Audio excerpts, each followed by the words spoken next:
Hello, I'm Lisa Flood. And I'm Jason Angelette, and welcome to Faith and Marriage Today. And welcome back to the show, our dear friend, Dr. Sarah Denny Lorio. Welcome back. Thank you. You've got married since I the got last time we married. saw A you. lot happened. It's been such a gift, so I'm very, very grateful. Well, we want to start at the outset with what you're doing in your profession. You are a Catholic bioethicist. Yes. What does that mean, practically speaking? Yes, so basically a bioethicist is someone who looks at questions within the medical field. So think of it as a field that integrates biology, philosophy, theology, and law. So the human person, right, is body and soul. So you want to be able to understand what are the medical possibilities, like what are interventions that we can do. But then also I can't answer these medical questions just based on like efficiency, right? That is it possible and can it work to achieve a certain end? Because we're talking about human beings. So we also have to have a foundation of philosophy and theology so that it really has something that I would say is robust enough to basically like hold it up to the light, right? That when we're talking about these potentials in medicine, is it worthy of the human person, right? Because it's more than just a procedure. It's a procedure that we're doing upon a human person. So what are some of like the hot topics or questions that bioethics, that get into? So I will say that my work currently right now, I work part-time as an ethicist with the National Catholic Bioethics Center. And I just want to for a second plug that resource. We do offer free consultations to doctors, nurses, or just laymen and women who have people, loved ones that they're trying to make decisions with or for, that you can email us or call us, and it's a free opportunity. Let me break it down right there. Yeah. What are some topics that would come up that would precipitate that call? So in answering both your questions, it's from these experiences that I've had answering these consults. Number one, I would say, actually has a lot to do with in vitro fertilization, whether someone has already gone through the process and they're trying to decide what to do with the embryos that are still left, that are frozen in liquid nitrogen. Or it's someone that is just grappling with, I did this and I did not realize at the time that it was wrong, right? That they've maybe since had a conversion and they're trying to just grapple with, like, how do I respond to now my reality, now knowing what I know? Some other questions I get often would be having to do with sexual ethics, especially family planning and couples who really essentially want to do the right thing, but they may be struggling because they do not know or have confidence in their fertility and they're trying to figure out what can we do to avoid, or, so you can see they're already connected. It's either we're having struggle achieving and we're struggling with infertility, or we're having struggles that we are like kind of maxed out at this point and we want to have confidence in our bodies and knowing how to avoid, and what does the church actually teach there. But we get everything from,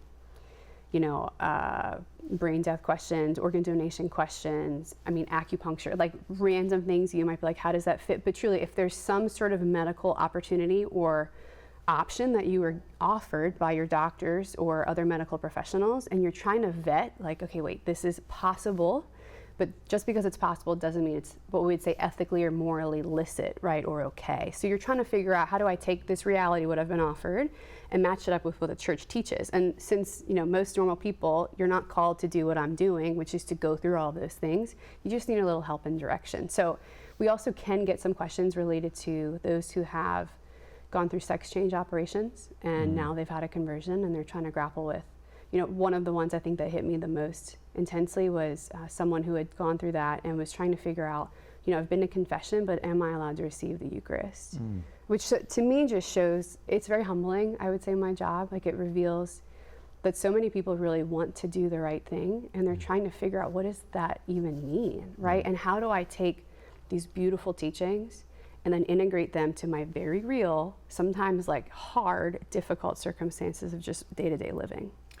Sarah, because I know you and Jason knows you, while these are hard topics, you just named several, I know that you would approach it with gentleness and grace. That's my hope, yeah. And compassion. And we wanted to talk to you today about IVF. Infertility is on the rise in this country, right? Yeah, it is. And before we even start talking about anything about it, we need to acknowledge the fact that infertility is really hard for some. It's really hard if you're struggling with it. Yeah, absolutely. I think this is such an important point to start with, because we need to really humanize the conversation. I think what we're used to doing is within the church, and this isn't a condemnation of how people have done it. It's just the reality that we're trying to get through things, we're trying to teach things, and so a yes, no, Right. And I think one of my favorite things about John Paul II, which, I say that, but that's 5 million things I love about him. But he said in regards to Humanae Vitae, he said that we need to give people a robust enough reasoning to why we're teaching this, right? And so I think essentially what everyone is asking is they just want to understand, not out of fear, but out of a truly deep desire, like as human beings, right? If we're rational creatures, we were created with this gift to know, right? And so in even coming to know the church's teachings, right, we're coming to understand who God is. Right. So if we're not giving to people this fullness of like, if this is a teaching of the Catholic Church, it's essentially a teaching of God the Father, who is love and mercy itself, which then brings us to the point that we need to remember that these couples, these men and women who are struggling with infertility, this is not a one and done struggle. This is, I'm tracking my cycle often. I'm tracking my cycle. I'm looking for the LHRIs. I'm trying to use the days that are most fertile. I have a 2-week wait. If you could see the number of forums online, they're called TWW for 2-week wait. And it's just women who are on these forums. I mean, over thousands, maybe millions for all I know, who are just trying to understand in this 2-week wait window, like, is this sign? Does that mean maybe I'm pregnant? Because it's too soon yet to know with a pregnancy test if you're pregnant. And then think about that at the end of every cycle, right? When she's expecting to hopefully maybe just by chance be pregnant, if you don't get a positive pregnancy test, right? What is that? And that is a truly very, very deeply human, difficult suffering. And you encompass that in, this is someone who's living a real life. So this woman in particular, right? She has to go to work. Like she might take the negative pregnancy test, and then she's got to I show up to, maybe she's a teacher, and she's show up to her students, people that need her, or you think about the number of friends that she's surrounded by that are struggling in other ways, but they're able to conceive children, so it's like, it's always tempting to feel completely isolated on an island. And I think in a lot of ways in the church, again, I don't think it's malicious, but the reality is, we have so much going on in the church, which is the beautiful part of any big family, right?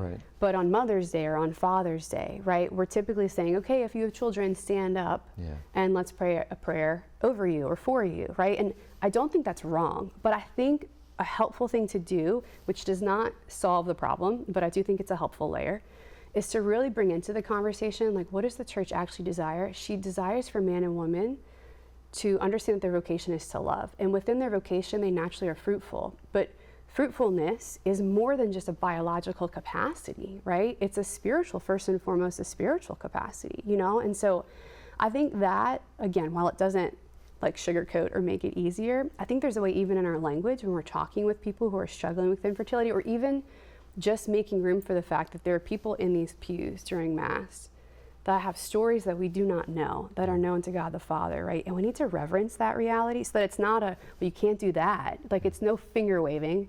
Instead, it should be, I think, because I'm really sorry to hear that that's what you're struggling with, right? And my job as a bioethicist, I try to tell people this because I'm trying to help people to see that I'm not here to tell you what to do. Nobody likes that anyway, right? As a kid, if my mom, I'm like, why? And she's like, I told you so.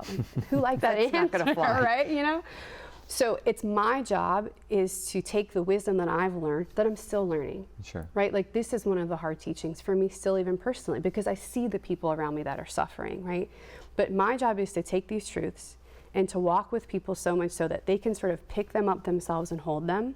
But then it's almost like I get to this, I would say it's like a line where beyond that line, it's this internal space with them and the Lord, that I can't pass that line because it's so intimate that they have to take those truths and then sit with Him.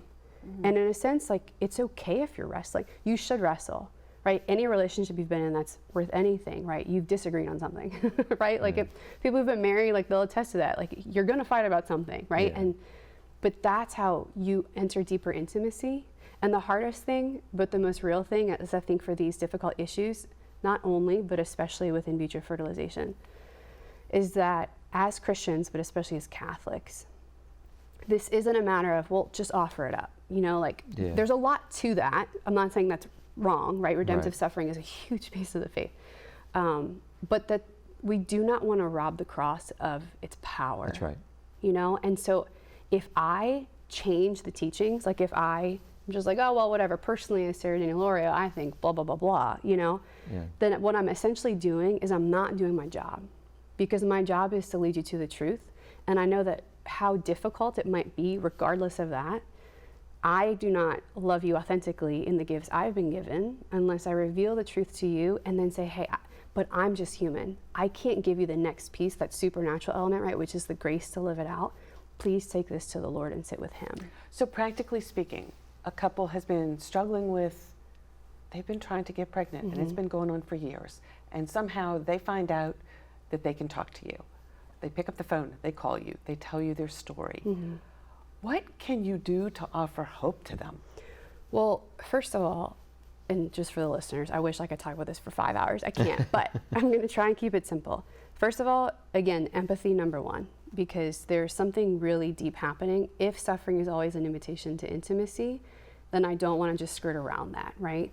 Second is this is a question that is both ethics, right, philosophy, but it's also biological. So the gift that I have is my specialty. I would say I'm a bioethicist focusing on women's health, but that's because I'm also a trained Creighton practitioner and FEM instructor, which are two methods of fertility awareness, which are part of a larger discipline that we call restorative reproductive medicine, or RRM. We have to stop right there. So that cannot be skipped over. Yeah. Okay. Because it's huge. People do not realize that the church is not saying no because we don't want you to find out other options. Like all fertility treatments are wrong. No. Like we need to take a bigger step back. There is more. This is all your people get from me. I'm like, great. There's more than just IVF out there for couples who are struggling to conceive. In fact, one of these methods, like I just mentioned, Creighton model, which think of Creighton model as like a foundation.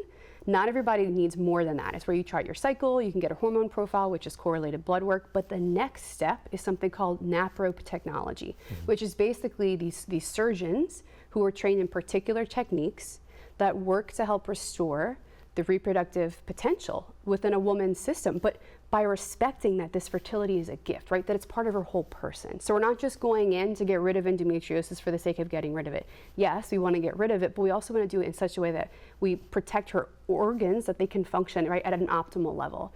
Now, hopefully, that this would then help lead to a pregnancy, but this is more than just achieving pregnancy, right? Like, I want people to hear that also, I mean, this is why this is my whole shtick, right? Like, let's educate young women in their bodies, but it's because a girl, when she's starting her cycle, she can already be showing signs of PCOS or endometriosis.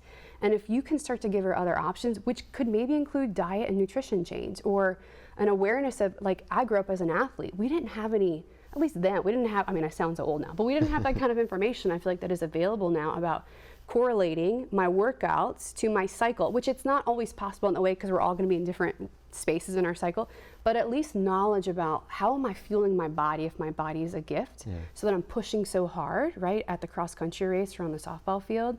I'm not doing it in such a way that I'm like, not mutilating, because that's too, I don't mean that to be as destructive, but like I'm not dishonoring my body, right, unknowingly, because I don't even know how to fuel it. It's like I can push as a woman. Like the Lord calls me to do hard things, but he also calls me to take care of myself. So it's finding the both ends. So when couples are trying to achieve a pregnancy, please, Google restorative reproductive medicine. There are doctors, nurses, nurse practitioners, nutritionists out there.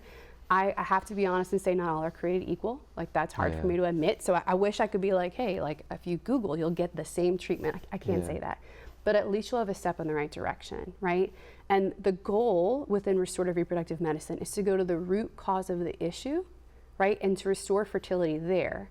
Instead of just masking symptoms, like the hormonal contraceptive pill is usually prescribed to young women because of pain or migraines or acne, anything. And again, I'm not condemning people for doing that. If they're not sexually active, it's illicit ethically. It's not a problem, right?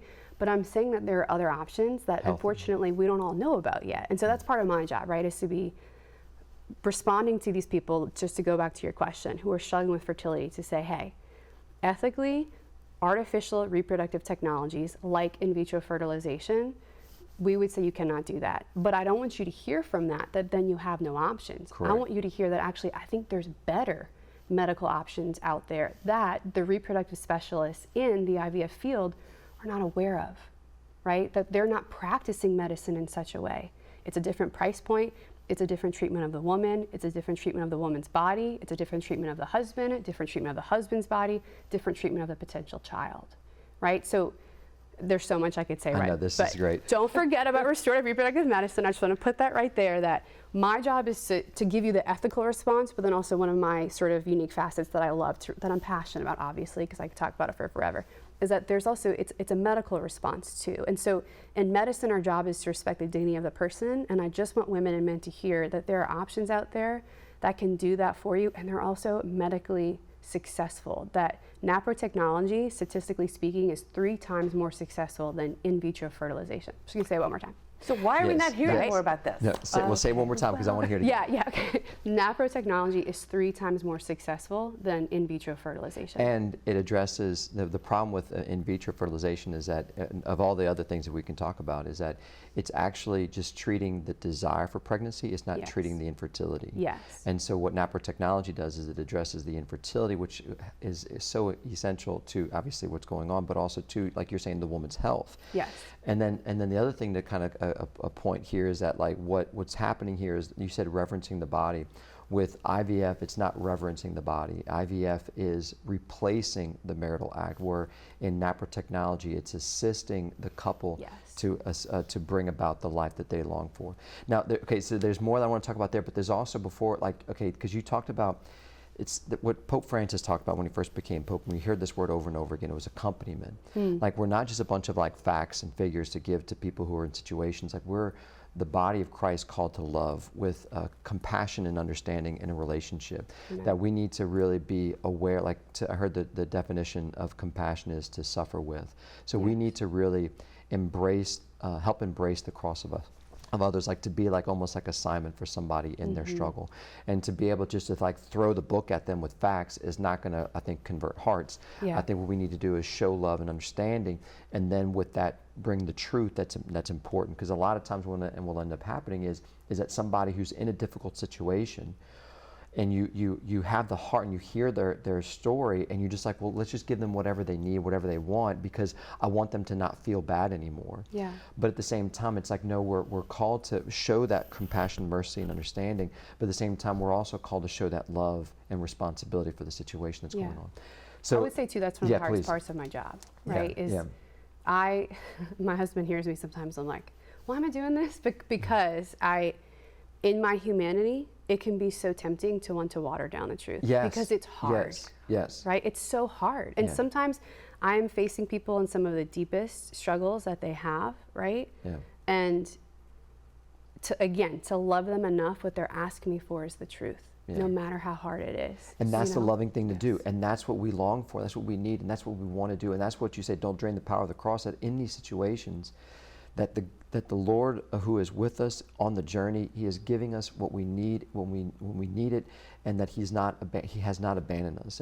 But it's, again, I want to just say this too, because this is real. Like, when someone is going through a cross and you have emotions that are high, it's hard to see the forest from the trees. Absolutely. And we can get so lost in the facts and the figures and the truth that we don't know what we're doing, if it's the right thing. And I can remember, like, I actually spent time with my master's in bioethics class, and I remember even teaching a class at Holy Cross College. Thank you, Dr. Chris Baglow, for allowing me to teach that class.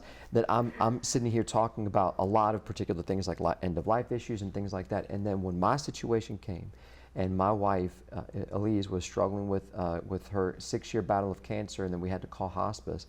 And so now I've got hospice coming into my house from my wife who's about to pass, and then we're trying to offer palliative care. And then I'm just like, am I doing the right thing right now? Like, is this what I should be doing? And even though that, like, I just years ago I was teaching a course on this, I just needed to reach out and, like, I need help. I need clarity. Like, tell me what I'm doing is the right thing. And if it's not the right thing, then I don't want to do it.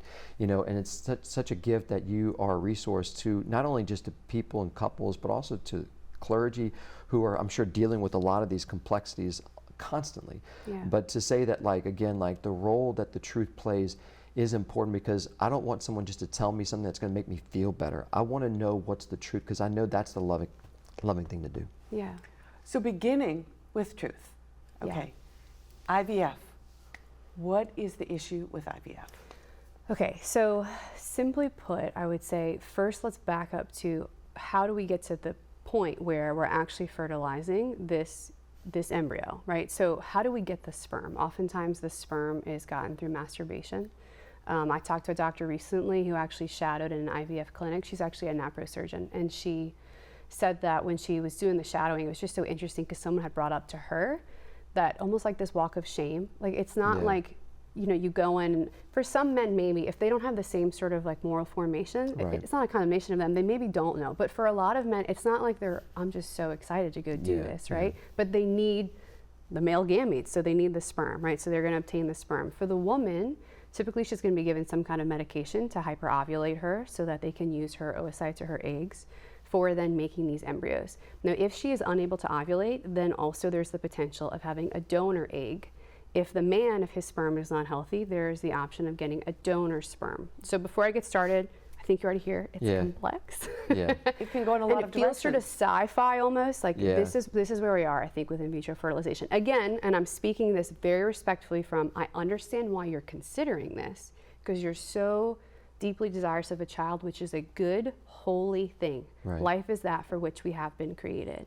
But what I'm approaching the question always with is the primary essential question is, just because we can, right? Or point, I should say, it doesn't mean we should. So I can have a baby this way, but is this the best way for me to do it? Is it good? And when I say good, I mean, we hear the word good all the time.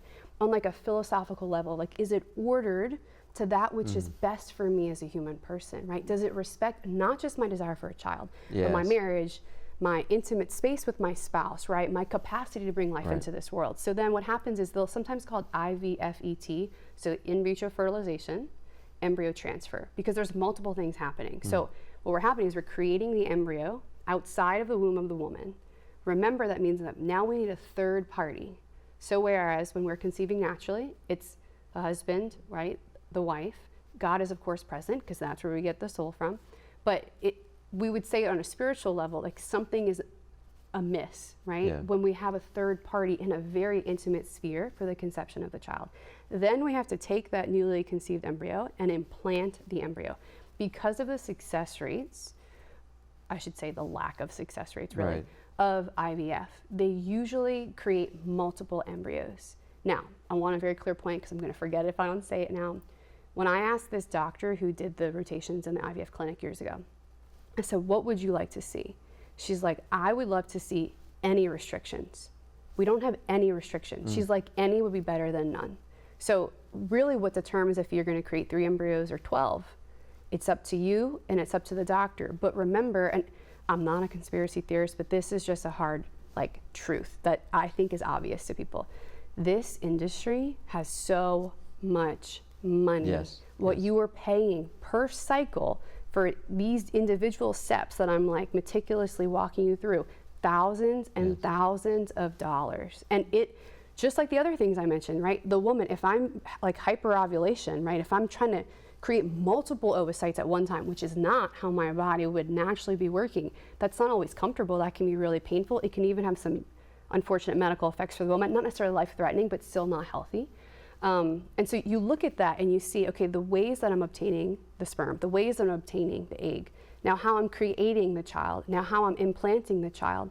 Well, if we don't have any legal restrictions, if I'm only going to implant 1 or 2, what about the other number 3, 4, 5, 6, 7, 8, 9, 10, 11, 12, right? And we're so used to calling them embryos. I think an easier way, or a better way, I should say, of humanizing this is to call them what they are, which is human beings. Children, right? These are human beings. These are children that I'm freezing some of my children. Perchance I decide to come back later if it doesn't work and try again. Or, but what if it does work? What about these other children, right? So from the get-go, it's just fraught with difficulty. And then another, I think, important point, and Jason kind of mentioned this, and this is in the most simplest terms I could put, is then we go to the actual, right, the implantation, the gestation of a child. Okay, but no matter how we get there, in terms of what I mean by that is, no matter all of our reasonings of why this might be okay, this child who is of great value and who has great dignity, right? Like that's something else to say from the beginning is if you have been conceived through IVF, you are good, right? Like if you exist, God was there. And though the way maybe was not the best, it does not negate your dignity or value, and you do not have any less because you were conceived in a different way. However, I think we can see from just like a societal level, okay, there's something a little bit unnatural about this, right? And then when we're looking at it even more deeply, we have to talk about the marital act, right? Like we have to talk about that the gift of sex that God has given to man and woman. I actually do not have a right to a child. That's right. Right? I have a right to, between me and my husband, to have these relations that were open to children, but I do not have a right to a child, right? Because what happens in the IVF industry, and again, I'm not saying this is what people are thinking, but it's what is essentially happening is we're commodifying children. Yeah. That it's something that I am now manufacturing, that we are, in a sense, technologically, we're producing, right? Because I have all the parts, I just need to put the pieces together, right? So in contraception, what the church is saying is like, okay, you want the union, but you don't want the procreation, and we divorce the two. So we fracture the unit that has to be integrated. Yes, yes. In IVF, you're saying, I want the procreation.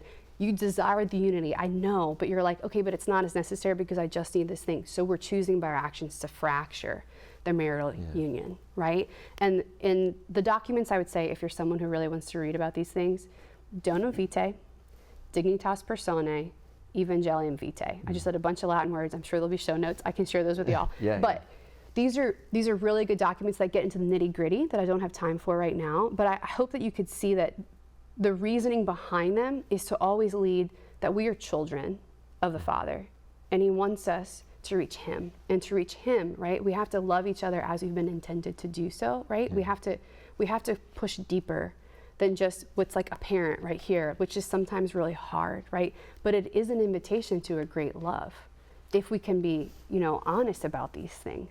Amen. Look, I want to keep this discussion going. We've got like less than 2 minutes, but I want to say, okay, so again, show notes, check it out. We've got more resources. We'll have you back on. Love it. I want to talk about, again, just, the people who are a product of IVF and the parents who chose IVF. Like, this is not like a blackball, like you're outside the church. You can never come back in. Your story is shamed and you should be gone forever. Like, that is not the story. Absolutely not. I'm so glad you brought that up, because no matter, all of us are sinners, right? You might not know the things that I struggle with, but it does not matter what you have done. It is literally that there's always an invitation to the Lord's love. St. Paul, who literally was dragging Christians out of their homes and killing them, is a great saint and one of the most prolific writers of the New Testament. Amen. Like, it's so we all, what does it say, that every sinner has a past, right? Every saint has a past, every sinner has a future in our Lord. And so we can turn to Him and just trust in His mercy and His love, go to confession, seek that mercy, and reclaim that identity that is won by Christ Jesus. And if I can say anything else, just don't be afraid to wrestle. Again, let this lead you to intimacy. There is no condemnation. There's so much hope. But don't forget about restorative reproductive medicine. Yes. And don't forget that there's an invitation here for more. Sarah, there is always hope. And before we close, tell us quickly what women are. What is that? Okay, so this is a business that I'm starting. I'm starting right now primarily with a podcast. So if you're interested in hearing me interview various women, also going in my passion, so women's health, women's dignity, right, the vocation of women, things like that. There's a podcast called What Women Are. You can go to my website, whatwomenare.com, and sign up for updates. If you're on Instagram, I'm at dr.sarah-denny-lorio, and also at What Women Are Official. And I just feel like my mission is, including women's health, but not just that, is to illuminate the gift of woman, which is that we each have a unique call to live out our femininity, and that it is fruitful when we are obedient to love, whether we're single, whether we're married, whether we're able to have children, whether we're not, where we're still asking a lot of questions like, you are good, and the Lord is calling you to a deep intimacy. Praise God. Dr. Sarah Denny Lorio, thank you so much for joining us. For more personalized direction related to your experiences with IVF, or for questions regarding what to do with frozen embryos you may still have in storage, please visit www.ncbcenter.org, consultation-form. If you would like to learn more about the great work from Dr. Sarah Denny Lorio, go to whatwomenare.com. That's our show for today. If you'd like to watch any of our previous episodes, you can check out our YouTube channel. And while you're there, please subscribe. Also, if you have any questions or a comment that you'd like to say, please let us know. We'd love to hear from you. Thanks for watching. Until next time, God bless.